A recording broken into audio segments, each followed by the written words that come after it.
Bonjour à toutes et à tous. Alors aujourd'hui, je vais vous proposer un troisième exercice sur les équations différentielles avec une première partie issue d'un sujet de bac scientifique et une deuxième partie où on va étudier l'aire d'un domaine. Dans le descriptif de la vidéo, vous trouverez les copies en format PDF, ainsi qu'un lien vers mon blog où vous pouvez trouver divers documents de maths spécialité et de maths experte notamment. L'énoncé, la partie A est issue d'un sujet de bac scientifique anti-juin 2008. Les parties A et B peuvent être traitées de manière indépendante. Partie A, étude d'une équation différentielle. On considère l'équation différentielle grand E, y' plus 2y égale exponentielle moins 2x. Question 1, soit U la fonction définie et dérivable sur grand R par U de x égale x, facteur de exponentielle moins 2x. Démontrer que la fonction U est une solution de l'équation différentielle grand E. Question 2, résoudre l'équation différentielle E0, y' plus 2y égale 0. Question 3, soit V une fonction définie et dérivable sur grand R. Démontrer que V est solution de grand E si et seulement si V moins U est solution de E0. Question 4, en déduire toutes les solutions de l'équation différentielle grand E. Question 5, déterminer la fonction V qui est solution de E et qui prend la valeur 1 en 0. Partie B, étude d'une aire. La fonction f est définie sur grand R par f de x égale x plus 1 facteur de exponentielle moins 2x. Le plan est rapporté au repère orthonormé OIJ. On a de C de f la courbe représentative de la fonction f. Question 1, déterminer le signe de f de x pour tout réel x. Question 2, soit un réel t supérieur ou égal à moins 1. On considère l'ensemble des deux t délimité par les droites d'équation x égale moins 1, x égale t, la courbe C de f et l'axe des abscisses. Petit a sur le graphique donné en annexe, colorier le domaine D2. Petit b, à l'aide d'une intégration par partie, calculer la RS de t du domaine D de t. Question C, vérifier que pour tout réel t de l'intervalle moins 1 plus infini, fermé en moins 1, S de t égale 1 quart de carré plus 1 quart de moins 2t exponentiellement de t, moins 3 quarts exponentielle moins 2t. Petit d, en fait, c'est en déduire la limite de S de t lorsque t tend vers plus infini.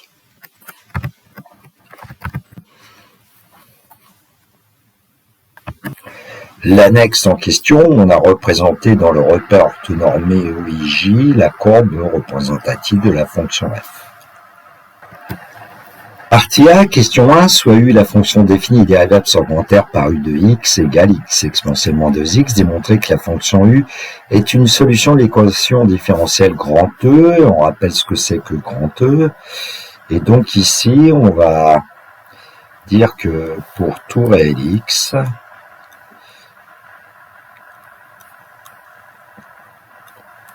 en fait, on va calculer U' de x plus 2u de x et essayer de démontrer que c'est égal à exponentielle moins 2x. Et ainsi, u sera bien une solution de l'équation différentielle grand E. Alors, pour dériver U' de x, U' s'écrit sous la forme d'un produit de fonction x facteur de exponentielle moins 2x. Donc, on va appliquer la dérivée d'un produit. On a donc la dérivée de x qui est 1 multiplié par exponentielle moins 2x plus x multiplié par la dérivée d'exponentielle moins 2x qui est moins 2 exponentielle moins 2x. Et puis on ajoute 2 fois u de x, c'est-à-dire 2 fois x exponentielle moins 2x. Donc, on va obtenir que ça nous donne exponentielle moins 2x, moins 2x exponentielle moins 2x, plus 2 fois x exponentielle moins 2x. Donc, il y a une simplification quasi évidente et on va obtenir exponentielle moins 2x. Et donc, on va pouvoir dire que U est solution de grand E. On dit que U est une solution d'ailleurs particulière de grand E.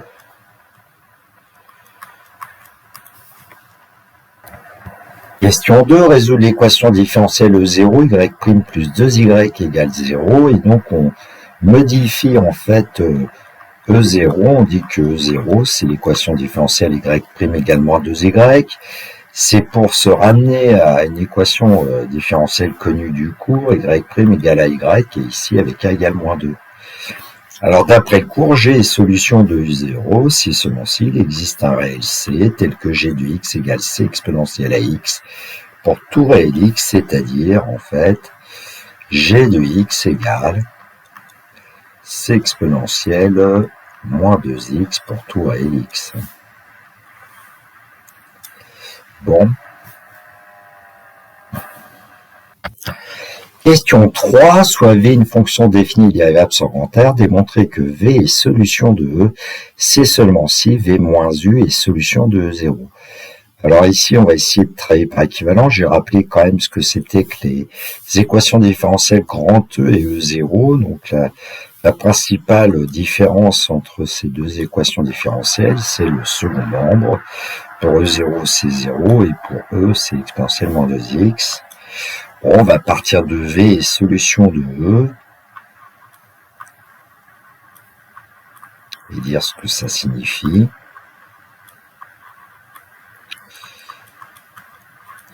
Ben, ça signifie en fait que V' plus 2V égale exponentielle moins 2x. Alors ici, je ne vais pas faire apparaître forcément, pour tout Lx, on devrait écrire V' de x plus 2V de x égale exponentielle moins 2x pour tout Lx. C'est un petit peu lourd. Bon, je perds un petit peu en rigueur. J'espère que vous m'en voudrez pas. Alors l'idée ensuite, c'est de se dire, de toute façon, il faut essayer de faire apparaître U dans le résultat, et donc exponentielle moins 2x, on a vu que on avait U' plus 2u égale exponentielle moins 2x.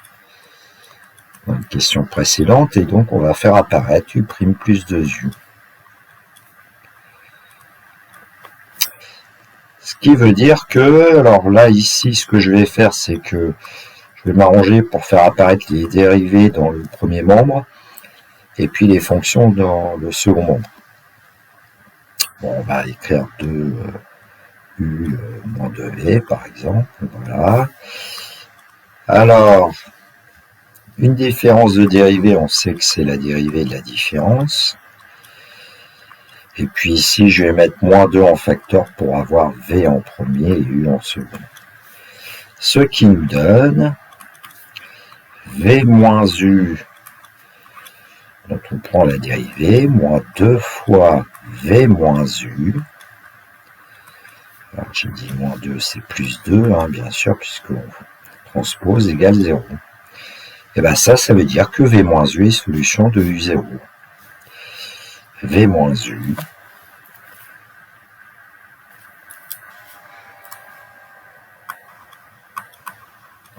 est solution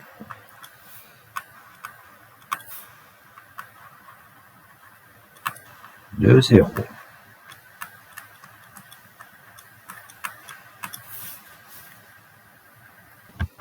Question 1 en 4, en déduire toutes les solutions de l'équation différentielle grand E.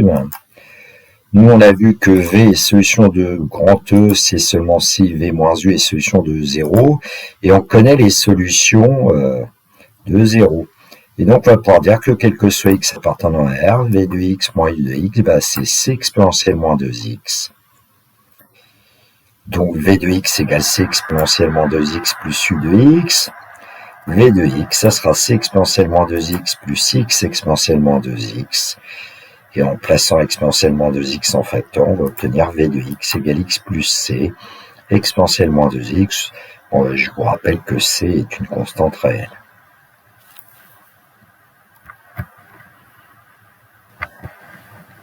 Question 5, déterminer la fonction V qui est solution de grand E et prend la valeur 1 en 0. Alors nous maintenant on sait quel que soit x appartenant à R, V de x est égal à x plus C exponentielle moins 2x. v de 0 égale 1, donc c exponentielle moins 2 fois 0 égale 1. Exponentielle moins 2 fois 0, ça vaut 1, donc il nous reste seulement c égale 1. Et donc on peut dire que quel que soit x appartenant à R, v de x égale x plus 1 exponentielle moins 2x. Partie B, premièrement, déterminer le signe de f de x pour tout réel x. Alors on sait que la fonction f est définie sur grand R par f de x égale x plus 1, facteur de exponentielle moins 2x. Alors on connaît le signe d'exponentielle moins 2x, on sait que exponentielle moins 2x est strictement positif. Donc on va pouvoir dire que f de x a même signe que x plus 1.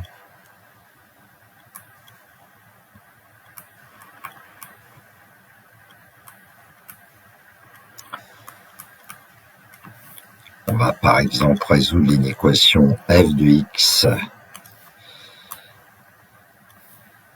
plus grand que 0.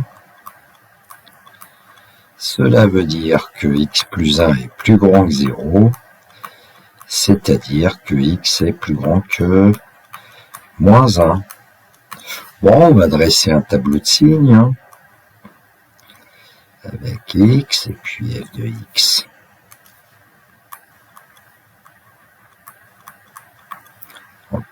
Sur l'intervalle moins l'infini plus l'infini, on va faire apparaître la valeur moins 1.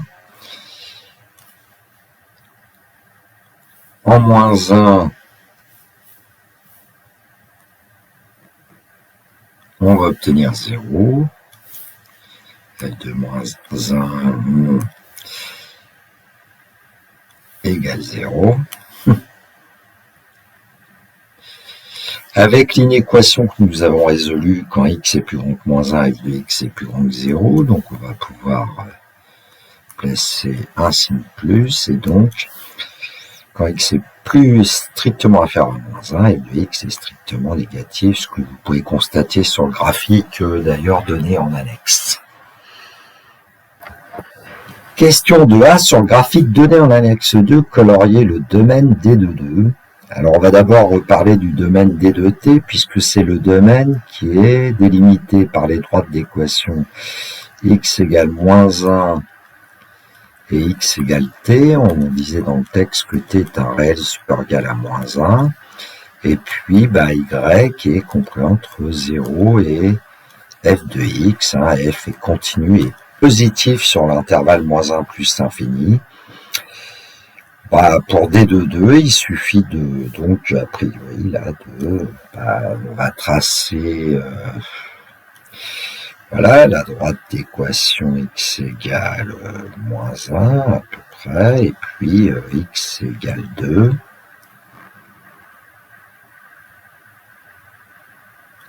Et on a besoin de colorier le domaine situé entre ces deux droites que nous venons de tracer, ces deux verticales, l'axe des abscisses et la courbe de f. Donc je vais assurer, voilà, on essaie d'assurer ici un peu comme je peux, mais bon, voilà. Bon, on peut peut-être rajouter quelques segments pour que on voit mieux. Et donc en fait ce que j'ai assuré ici c'est D de 2. Donc je vais remplacer T par 2. Évidemment ici le T que l'on avait, il faut le remplacer par 2.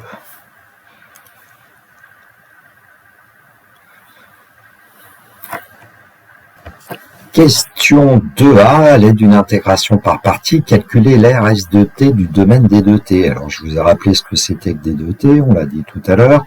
Et donc S de t, c'est l'intégrale entre moins 1 et t de f de x dx. Et puis f de x, on sait que c'est x plus 1, facteur de exponentielle moins 2x. Évidemment, sans l'unité d'air, on note parfois UA. Et donc, on va être amené à essayer de trouver une expression de S de t. Alors, On peut constater qu'ici, on a derrière le signe intégral, évidemment, le produit de deux fonctions, x plus 1, facteur de exponentielle moins 2x. Bon, pour utiliser une intégration par partie, on va être amené à poser une des fonctions et puis notre fonction de telle sorte que on va plutôt essayer de faire en sorte de dériver x plus 1 et puis de trouver une primitive d'exponentielle moins 2x, parce que quand on dérive x plus 1, ça donne 1, donc la deuxième intégrale dans la formule d'intégration par partie sera plus simple. Donc je vais poser, puisqu'on veut dériver x plus 1, bon, je vais poser égal à u de x, égale x plus 1, et donc de ce fait, v' de x égale exponentielle moins 2x. Alors u' de x, c'est 1. Et puis v de x, une primitive d'exponentielle à x, on devrait savoir que c'est 1 sur a exponentielle à x, et donc ça va nous donner 1 sur moins 2, que je vais plutôt écrire moins 1 demi, exponentielle moins 2x. Alors plus a priori une constante, que je vais appeler k, mais k on va la prendre égale à 0. La formule d'intégration par partie, intégrale de AB de u de x, v' de x, égale la variation de u de x, v de x entre a et b, moins l'intégrale de AB de u' de x, v de x dx. Alors il y a des conditions sur les fonctions u, v, elles sont remplies ici, c'est-à-dire que u et v doivent être dérivables sur l'intervalle AB, et puis u' et v' doivent être continus sur l'intervalle AB. Alors comment ça se traduit avec notre... ce qu'on avait avec S de t, c'est qu'on a intégrale de moins 1 à t. Alors on avait x plus 1 exponentielle moins 2x dx. Donc je vais souligner un petit peu quand même pour qu'on voit bien, à chaque fois qu'on parle de u, je mets en bleu ici, et quand on parle de v ou v', j'écris en vert. Donc c'est égal à... Alors, entre crochets, on doit faire le produit de u de x et v de x. Alors, on avait v de x, c'était moins 1 demi d'exponentielle moins 2x. Du coup, on va obtenir moins 1 demi de x plus 1 facteur d'exponentielle moins 2x. Variation à calculer entre moins 1 et t. Moins l'intégrale entre moins 1 et t, alors u' de x, c'est 1, multiplié par v de x, on vient de le dire, c'est moins 1 demi de exponentielle moins 2x. Donc voilà pour l'intégration par partie, et puis, alors je vais avoir du mal à colorier ici, parce que j'ai modifié un peu les choses, mais voilà ici, et puis ici, moins 1,5 de exponentielle moins 2x. Bon, il faut continuer le calcul. Donc ça, c'est S de t. Donc là, je vais écrire S de t. Ce sera plus simple quand même. S de t va être égal à... Alors, je ne vais pas toucher à la variation pour l'instant. Moins 1 demi de x plus 1 exponentielle moins 2x entre moins 1 et t, on va dire. Et puis ici, on pourrait quand même simplifier un petit peu, je n'avais pas mis les parenthèses tout à l'heure, mais on aurait pu placer un signe plus ici, par exemple, et puis un signe plus. Et puis le 1 fois ne sert à rien, donc en fait, ici, on a tout simplement l'intégrale de 1 demi d'exponentielle moins 2x dx. Je vais réécrire. Ça sera peut-être plus propre. Alors évidemment, l'intégration par partie, elle est intéressante si on sait calculer facilement une primitive de 1 demi exponentielle moins 2x. Or, exponentielle moins 2x, on l'a fait tout à l'heure, une primitive c'est moins 1 demi d'exponentielle moins 2x. Donc en fait, on va avoir plus, alors une primitive, ça va être moins 1 quart d'exponentielle moins 2x.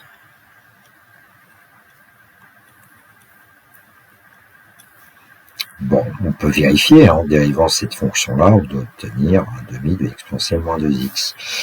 Bon, somme des crochets, c'est le crochet de la somme. Donc S de t va être égal à la variation de moins 1 demi de x plus 1 exponentielle moins 2x. Alors je vais peut-être écrire moins 1 demi de x exponentielle moins 2x moins 1 demi de exponentielle moins 2x. J'ai développé moins 1 quart de exponentielle moins 2x. Variation à calculer entre moins 1 et puis t.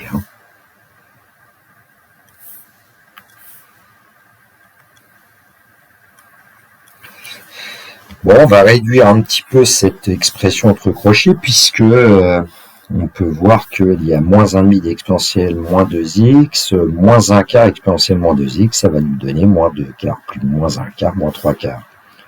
Alors, je vais gommer.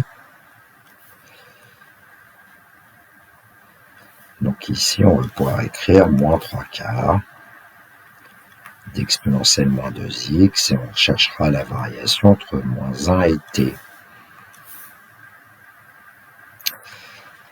Alors, l'expression que nous avons entre crochets, on peut aussi remettre exponentielle moins 2x, évidemment, en facteur. Peut-être même mettre un signe moins. Bon. Ce qui nous donne S de t égale la variation moins, entre parenthèses, 1,5 de x plus 3 quarts, exponentielle moins 2x, et c'est une variation à calculer entre moins 1 et t. Alors, je voudrais vous faire une petite remarque quand même. Si vous considérez la fonction qui est entre crochets, là, eh bien, ça doit être une primitive de la fonction de départ qu'on avait. C'était la fonction de départ, c'était x plus 1, facteur de exponentielle moins 2x. C'est-à-dire, si vous dérivez la fonction que j'ai entourée en bleu, vous devez obtenir la fonction que j'ai coloriée ici en jaune. Bon. Alors, c'est un moyen de vérifier un petit peu tout ce qu'on a fait. Alors, je ne vais pas le faire ici parce qu'il y a encore pas mal de calculs, mais on devrait peut-être le faire au brouillon, au moins, pour être sûr de soi. Donc, poursuite du calcul. Voilà, on remplace d'abord x par t, donc moins entre parenthèses 1 demi de t plus 3 quarts exponentielle moins 2t, moins, eh bien on calcule ensuite en moins 1. Alors en moins 1, j'ai fait un calcul rapide, 1 demi fois moins 1 demi, moins 2 quarts plus 3 quarts, ça doit nous donner un quart, il y a un signe moins devant, et puis exponentielle moins 2 fois moins 1, bah, ça fait exponentielle de 2.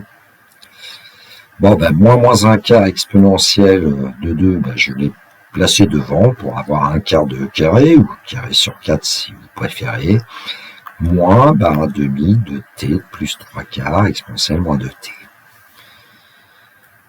Voilà. Question 2c, vérifier que pour tout réalité de l'intervalle moins 1 plus infini fermé en moins 1, S de t égale 1 quart de carré plus 1 quart de moins 2t facteur d'exponentielle moins 2t moins 3 quarts d'exponentielle moins 2t. Bon, nous, on a trouvé une expression de S de t que je vous ai réécrit. Donc ici, on va développer. S de t égale 1 quart de carré moins 1 demi de t exponentielle moins 2t moins 3 quarts de exponentielle moins 2t. Alors, on n'est pas très loin du résultat.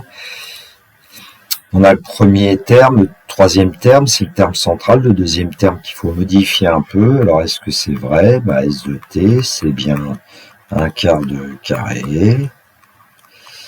Alors, on nous dit de placer un quart en facteur, bah, ça veut dire que c'est un quart de moins 2t. Ça nous fait bien moins 1 demi de t, exponentielle moins 2t, moins 3 quarts d'exponentielle moins 2t. Alors pourquoi écrire sous cette forme-là? C'est parce qu'on va aller chercher dans la question suivante la limite de S de t quand t tend vers plus infini. Donc la question 2D, on déduit la limite de S de t lorsque t tend vers plus l'infini. Alors on prend l'expression de S de t qu'on a trouvée à la question d'avant. Alors, un quart de carré, quand t tend vers plus infini, c'est une constante, ça va tendre vers un quart de carré. Alors, ça va être un petit peu plus délicat pour le deuxième terme. On va d'abord traiter moins 2t exponentielle moins 2t, parce que c'est de la forme y exponentielle y, et avec y qui va tendre vers moins l'infini, puisque moins 2t tend vers moins l'infini, puisque t tend vers plus infini, puis après on multipliera par un quart. Et puis le troisième terme, 3 quarts d'exponentielle moins 2t, ne devrait pas poser trop de problèmes quand t tend vers plus infini. Bon, on va commencer par le troisième terme, après tout, limite. Alors, on va commencer par exponentielle moins 2t, quand t tend vers plus infini. Alors, je vais peut-être pas trop détailler avec, on devrait parfois utiliser une composée, mais enfin ici, t tendant vers plus l'infini, moins 2t, l'exposant va tendre vers moins l'infini, exponentielle moins l'infini, ça lui donne 0. Bon, pour le terme central, on va avoir besoin de dire que la limite, justement, quand t tend vers plus infini, de moins 2t, on vient de le dire, c'est moins l'infini. Et en fait, l'idée, c'est de poser y égale moins 2t. C'est comme si on faisait un changement de variable afin d'écrire que quand y tend vers moins l'infini ici, on récupère le résultat de y exponentielle y. Eh bien, c'est 0. Ça, on le sait d'après le cours. Car exponentielle y l'emporte sur y en moins l'infini, parce que, a priori, on a une forme indéterminée, moins l'infini multiplié par 0. Mais le cours ici nous aide. Et donc, par composé, la limite quand t tend vers plus l'infini,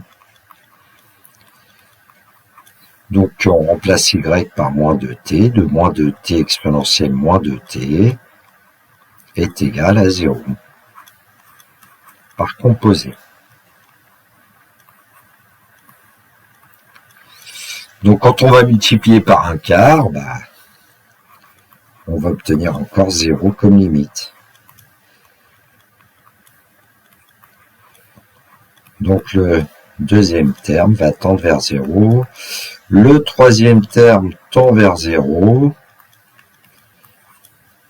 Et le premier terme tend vers un quart de e carré. Donc, on a la limite de s de t quand t tend vers plus l'infini, qui va être un quart de e carré. Donc la conclusion, limite quand t tend vers plus l'infini de s de t, c'est un quart de e carré.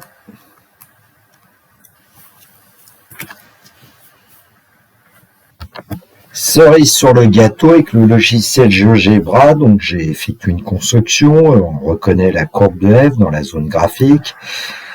Il y a la droite d'équation x égale moins 1, qui ici est confondue avec x égale t, parce que j'ai créé un curseur t ici qui vaut moins 1 dans le graphique 2. On va voir apparaître en fait un nuage de points. Ici, le premier point, c'est le point m-1. Pour t égale moins 1, l'air est nul. En faisant varier le curseur, évidemment, on fait apparaître le nuage de points mt, pour t ici variant de moins 1 jusqu'à 7. Évidemment, on voit dans la zone graphique aussi l'aire du domaine qui s'appelle ST. Je vais m'arrêter à 6 par exemple. S6 c'est environ 1,84, 724. Et E carré sur 4 c'est environ 1,84, 726. Donc pour des valeurs de t qui ne sont pas très très grandes ici, déjà S de t se rapproche bien de E carré sur 4. Alors si on poursuivait, c'est-à-dire si on fait tendre t vers plus l'infini, en fait on a l'aire située sous la courbe de f, comprise finalement entre les droites d'équation x égale moins 1 et puis ici il y aurait même plus de droite puisque t tend vers plus infini et l'axe des abscisses. Donc on a un domaine infini d'aire fini en fait. Voilà, cette vidéo est terminée pour moi. J'espère que ça vous aura plu. Si c'est le cas, n'hésitez pas à m'envoyer un petit pouce levé, un like m'encourage à continuer, éventuellement un message. Il me reste à vous souhaiter une très belle journée. Nous sommes le 11 mars 2025. Surtout, prenez bien soin de vous et que la force soit avec tous les étudiants. Et il me reste à vous dire le classique. Au revoir.